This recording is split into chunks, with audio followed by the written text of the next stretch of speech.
नीयत कितनी भी अच्छी हो, दुनिया आपको दिखावे से जानती है। और दिखावा कितना भी अच्छा हो, भगवान आपको आपकी नीयत से जानता है। जो ज्ञानी होता है उसे समझाया जा सकता है, जो अज्ञानी होता है उसे भी समझाया जा सकता है, पर जो अभिमानी होता है उसे कोई नहीं समझा सकता, उसे सिर्फ वक्त समझा सकता है। बेहतर को छीनकर बेहतरीन देना जानता है, वो ईश्वर है। आपका अच्छा बुरा आपसे बेहतर जानता है। भगवान कहते हैं, कोई तुम्हारे बारे में बुरा सोचता है तो यह उसके कर्मों में लिखा जाएगा। तुम क्यों किसी के बारे में बुरा सोच कर अपना वक्त और कर्म खराब करते हो?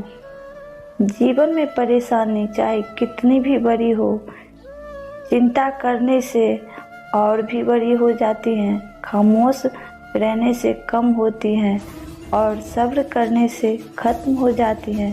परंतु ईश्वर को सौंप देने से वो परेशानी खुशियों में बदल जाती है।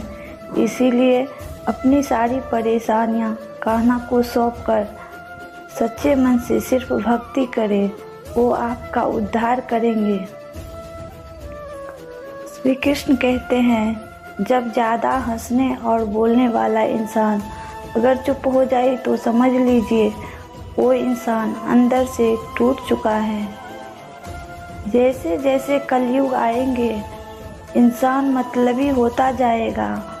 ज़रूरत के समय आपके पैर पकड़ेगा और ज़रूरत नहीं रहेगी तो पहचानने से भी इनकार करेगा। आँख संसार की हर चीज़ देखती है, मगर आँख के अंदर कुछ चला जाए तो उसे नहीं देख पाती है। ठीक उसी प्रकार मनुष्य दूसरों की बुराइयां तो देखता है, पर उसके भीतर बैठी बुराइयां उसे दिखाई नहीं देती। सत्य की भूख सबको है, लेकिन जब सत्य परोसा जाता है तो बहुत कम लोगों को इसका स्वाद अच्छा लगता है। जीवन में यदि सुख रहना है तो अधिक ध्यान उस चीज़ पर दे जो आपके पास है, उस पर नहीं जो दूसरों के पास है। कभी उन चीज़ों के बारे में ना सोचे जो भगवान से प्रार्थना करने के बाद भी हमें नहीं मिली, बल्कि उन अनगिनत चीज़ों को देखो जो बिना प्रार्थना के भगवान ने हमें प्रदान किया है। जहाँ जिसका दाना रहता है, समय उसे वहाँ बुलाता है। कोई किसी का दिया नहीं खाता, हर व्यक्ति अपने नसीब का खाता है।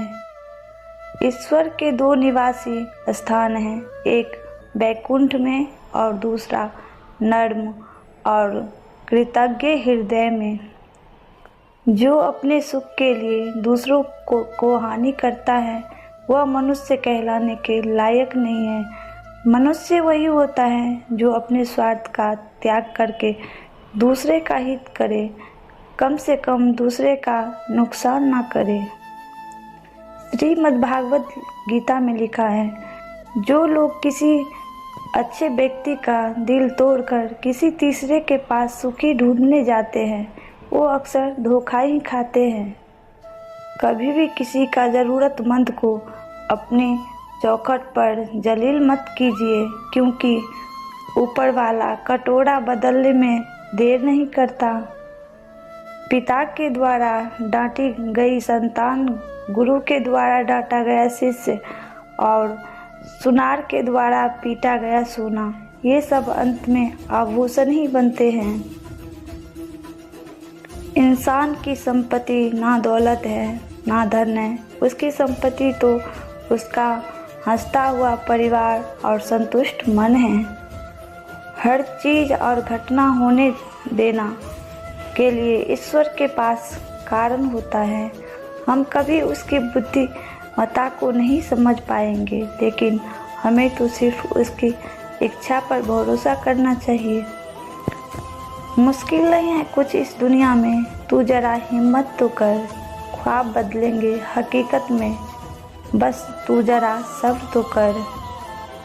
आपके जीवन में जितने भी मोड़ आते हैं वो सब आपका भला करने के लिए ही आते हैं। इसीलिए हर परिस्थिति में अपने प्रभु का विश्वास बनाए रखें। कृष्ण जी कहते हैं, खुद को अगर जिंदा समझते हो तो गलत का विरोध करना सीखो, क्योंकि लहरें के साथ लाशें बहा करती हैं, तैराक नहीं।